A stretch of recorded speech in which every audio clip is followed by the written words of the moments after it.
Hello, everyone. In Mark chapter 6, we are given a layered account of Jesus' ministry, one that leaves no doubt about who he is and the nature of his mission. The chapter moves from being rejected by his own people to the empowerment of his followers, from human missteps in the political arena to demonstrations of his mastery over creation. Each segment speaks clearly about the person of Jesus Christ and the way he operates according to the will of the Father. Now, the chapter opens with Jesus returning to Nazareth, where the people who had known him all their lives could not reconcile the ordinary son of a carpenter with the one who was sent by God. Their familiarity bred skepticism. Is not this the carpenter, the son of Mary? They asked. You see, their inability to see beyond the common aspects of his upbringing led them to miss the significance of his teaching and ministry. Here we learn an important lesson, which is divine revelation doesn't always fit into human expectations. Despite the low regard in which he was held, Jesus did not alter his course. His ministry continued, not by seeking approval from those who were too accustomed to him, but by demonstrating a consistent commitment to the task assigned by God. Now, this episode is a sober reminder that the gospel is not measured by the acceptance of those who are most familiar to us. Instead, it is grounded in the objective reality of God's work, a work that proceeds regardless of human reluctance to see it. The lack of recognition in Nazareth sets the stage for the rest of the chapter by emphasizing that Jesus' authority and identity are not determined by local customs or personal relationships, his family. Immediately following the Nazareth episode, Jesus calls and sends out his 12 disciples. His instructions to them are both practical and indicative of the seriousness of the mission. They are told to take nothing for their journey except a staff and to rely on the hospitality of those receptive to the message, and also to focus on proclaiming the arrival of God's kingdom. In doing so, Jesus underscores that the work of the kingdom does not depend on personal wealth or comfort, but on faithful obedience to God's directive. The sending of the disciples illustrates a key aspect of Jesus' ministry in that it is not a solitary endeavor.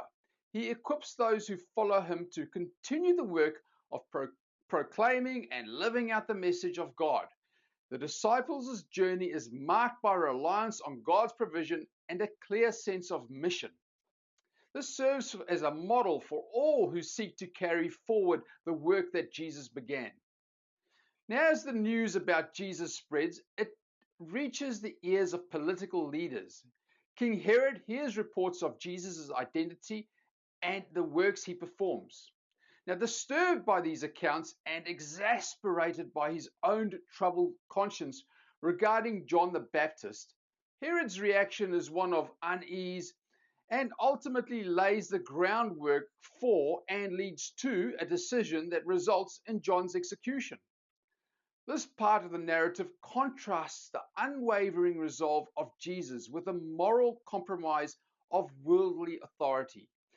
Herod's actions reveal the tension between human political structures and the disruptive presence of God's initiative in history.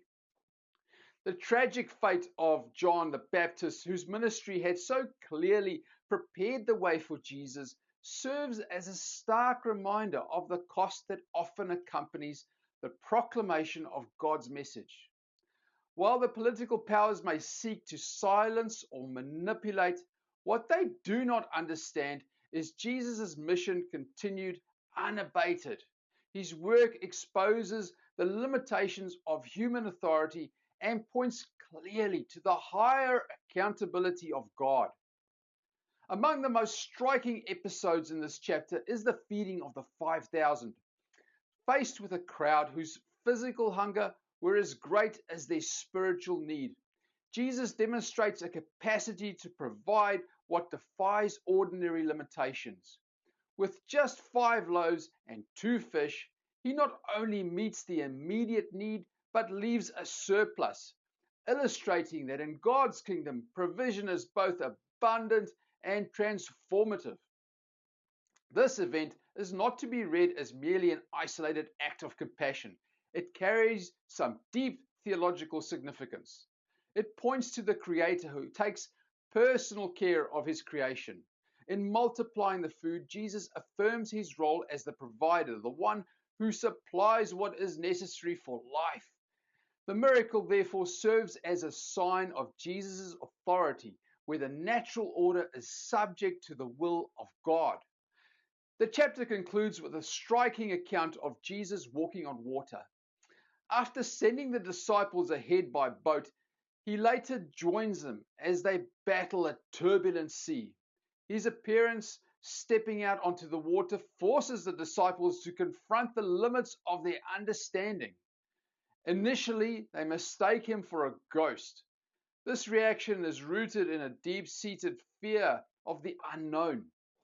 However, as he speaks to them with a calm authority, their apprehension gives way to the recognition of his identity. This episode is significant in that it reinforces Jesus' mastery over nature itself. His ability to command the elements is not a display of power for power's sake, but a clear sign of the divine order at work. The natural world, which operates according to fixed laws, bends to the will of the one who created it. In this act, Jesus affirms that his ministry is not confined by human expectations or the limits of natural phenomena. It is an expression of the sovereignty of God. Taken together, the events of Mark 6 present a consistent picture of a ministry that is neither compromised by human approval nor deterred by human failure.